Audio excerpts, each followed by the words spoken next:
Good morning, students. My name is Kavita Chaudhary from Sunita Global School and I will teach you Hindi in class third. तो बच्चों एक बार फिर से आपका मेरी कक्षा में हार्दिक स्वागत है।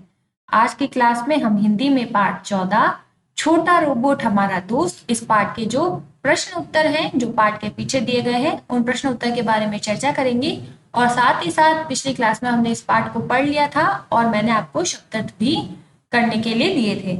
तो एक बार फिर से बता देती हूँ कि पाठ क्या था। पाठ था छोटे रोबोट और नेहा और मयंक के बारे में।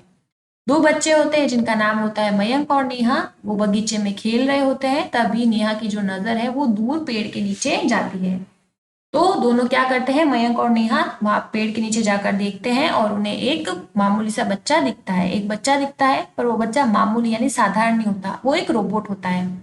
फिर जो मयंक होता है वो उसे गोदी में उठा लेता है और दोनों बच्चे तय करते हैं कि इसे घर ले जाकर माँ के पास लेके चलते हैं। दोनों बच्चे घर जाते हैं रोबोट को लेकर और अपनी माँ को कहते हैं कि हम रोबोट लेके आए हैं। फिर माँ जो है छोटे रोबोट को देखकर काफी ज्यादा खुश होती है, उसे पलंग पर बैठाती है और नेहा और मयंक से छोटे रोबोट को कुछ खिलाने के लिए कहती है। तभी नेहा जो है एक गिलास मीठा दूध जो है छोटे रोबोट को पीने के लिए देती है, पर छोटा रोबोट दूध नहीं पीता क्योंकि रोबोट तो एक मशीन है। फिर मयंक क्या करता है, आलू का पराठा और सैंडविच खाने को देता है, तो छोटा रोबोट वो भी नहीं खाता। फिर वो रोने लगता है और रोते रोते पलंग से नीचे उतर जाता है। फिर उसे वहां पर ही कमरे में कोने में सिलाई मशीन दिखती है और वहां पर रखी जो डिब्बियां थी, डिब्बिया के अंदर सुइयां रखी थी, वो सारी सुइयां खा लेता है और मशीन का जो तेल होता है उसकी पूरी बोतल भी पी लेता है। जब उसका पेट भर जाता है तो वो बहुत खुश होता है और नेहा और मयंक के साथ खेलता है। तो जब बच्चे बॉल से यानी गेंद से खेल रहे होते हैं तो जैसे मान लो गेंद दूर चली जाती है तो छोटा रोबोट जो है वो चुटकी भर में यानी कुछ ही सेकंड में वो गेंद उठाकर ले आता था और उसने जो है नेहा और मयंक को कई सारे करतब भी दिखाए थे।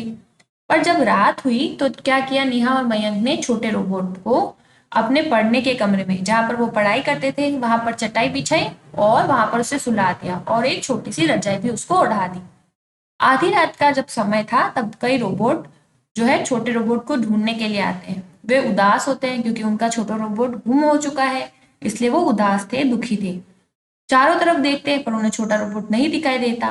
तभी उनमें से एक बड़ा रोबोट होता है, उसकी नजर कहाँ पड़ती है, जो पढ़ने का कमरा है उसकी खिड़की में वो झांक कर देखता है तो उसे छोटा रोबोट वहां दिखाई देता है।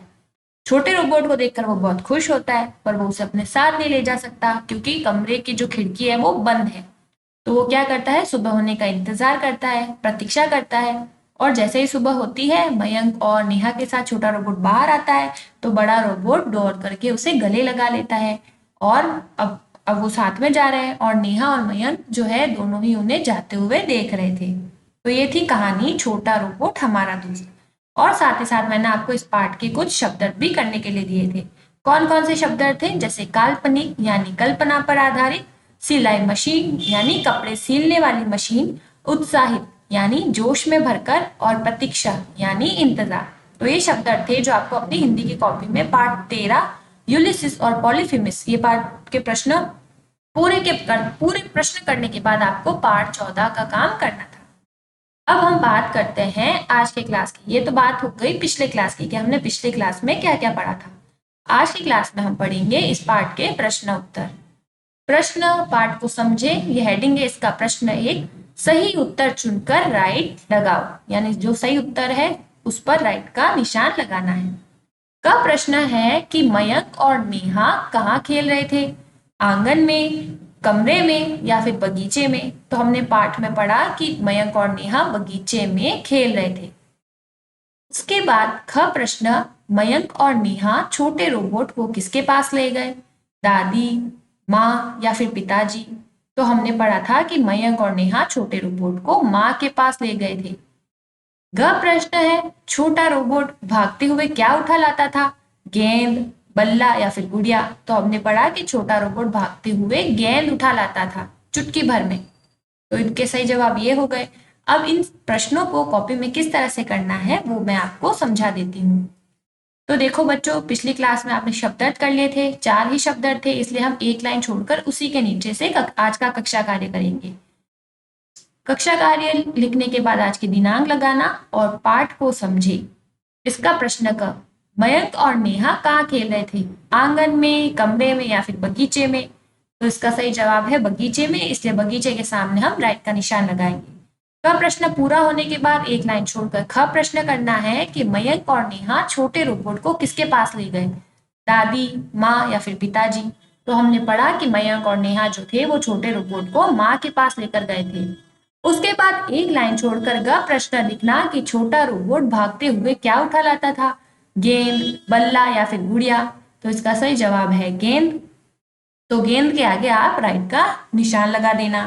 उसके बाद दूसरा प्रश्न है, निम्नलिखित प्रश्नों के उत्तर दो। ठीक है बच्चों, तो प्रश्न क्या है? मौखिक प्रश्न का प्रश्न है कि नेहा की नजर किस पर पड़ी, यानी जो नेहा थी उसकी नजर किस पर पड़ी थी? तो हम उत्तर लिखेंगे कि नेहा की नजर एक छोटे रोबोट पर पड़ी। रोबोट था पर कैसा था? छोटा था। तो हम लिखेंगे कि नेहा की नजर एक छोटे रोबोट पर पड़ी। उसके बाद प्रश्न ख, मयंक और नेहा रोबोट को कहाँ ले गए थे? यानी जो मयंक और नेहा थे वो रोबोट को कहाँ लेकर गए थे? तो हम उत्तर में लिखेंगे कि मयंक और नेहा रोबोट को माँ के पास ले गए। किसके पास ले गए? माँ के पास ले गए। बहुत आसान से प्रश्न है, जवाब भी काफी सरल है। प्रश्न क्या है कि मयंक और नेहा रोबोट को कहाँ ले गए? तो हम उत्तर लिखेंगे कि मयंक और नेहा रोबोट को माँ के पास ले गए। उसके बाद आपको लिखना है ग प्रश्न। ग प्रश्न क्या है एक बार देखो, बच्चों ने रोबोट को कहाँ सुलाया? यानी जो बच्चे थे उन्होंने रोबोट को कहाँ पर सुलाया? तो हम उत्तर में लिखेंगे कि बच्चों ने रोबोट को अपने पढ़ने के कमरे में चटाई बिछाकर सुलाया। हमने पढ़ा पाठ में जब रात हो जाती है तो वो क्या करते हैं? अपने पढ़ने के कमरे में चटाई बिछाकर सुला देते हैं। प्रश्न क्या है? सिंपल सा है कि बच्चों ने रोबोट को कहाँ सुलाया? तो हम लिखेंगे कि बच्चों ने रोबोट को अपने पढ़ने के कमरे में चटाई बिछाकर सुलाया। ठीक है बच्चों, तो आज की क्लास में हम इतने ही प्रश्न करेंगे। अब ये प्रश्न आपको कैसे करने हैं? जैसे सही विकल्प वाले प्रश्न आपके हो गए, उसके बाद आपको एक लाइन छोड़ करके प्रश्न 2 लिखना। निम्नलिखित प्रश्नों के उत्तर दो। फिर मौखिक ये हेडिंग लगानी है। कब प्रश्न लिखना है कि नेहा की नजर किस पर पड़ी? तो हम क्या लिखेंगे कि नेहा की नजर एक छोटे रोबोट पर पड़ी। उसके बाद एक लाइन छोड़कर ख प्रश्न, मयंक और नेहा रोबोट को कहाँ ले गए थे? तो उत्तर क्या हो जाएगा? मयंक और नेहा रोबोट को माँ के पास ले गए। उसके बाद एक लाइन छोड़कर ग प्रश्न, बच्चों ने रोबोट को कहाँ सुलाया? तो हम उत्तर लिखेंगे कि बच्चों ने रोबोट को अपने पढ़ने के कमरे में चटाई बिछाकर सुलाया। तो इस तरह से आपको प्रश्न उत्तर करने हैं। आज की क्लास में मैंने आपको 3 प्रश्न दिए हैं। कौन से? एक तो सही विकल्प वाले कि मयंक और नेहा कहाँ खेल रहे थे। फिर ख प्रश्न, मयंक और नेहा छोटे रोबोट को किसके पास ले गए। और ग प्रश्न, छोटा रोबोट भागते हुए क्या उठा लाता था। ये हो गए 3 प्रश्न। और उसके बाद प्रश्न 2, निम्नलिखित प्रश्नों के उत्तर दो। इसके 3 प्रश्न, नेहा की नजर किस पर पड़ी, मयंक और नेहा रोबोट को कहाँ ले गए थे, और बच्चों ने रोबोट को कहाँ सुलाया। तो ये आपके 3 प्रश्न, कुल मिला के 6 प्रश्न हो गए। तो एक दिन आप इतने ही प्रश्न कर सकते हो। नेक्स्ट क्लास में यानी जो अगली हिंदी की क्लास होगी उसमें हम लिखित प्रश्नों के साथ साथ जो और भी प्रश्न हैं उनके बारे में चर्चा करेंगे। तो मैं आशा करूंगी कि आज की क्लास में मैंने आपको जो प्रश्न उत्तर समझाया है वो आपको अच्छे से समझ आए होंगे और आप समय पर अपनी हिंदी की कॉपी में काम कर रहे होंगे। तो आज की क्लास में इतना ही बच्चों, मिलते हैं अगली क्लास में। तब तक के लिए धन्यवाद।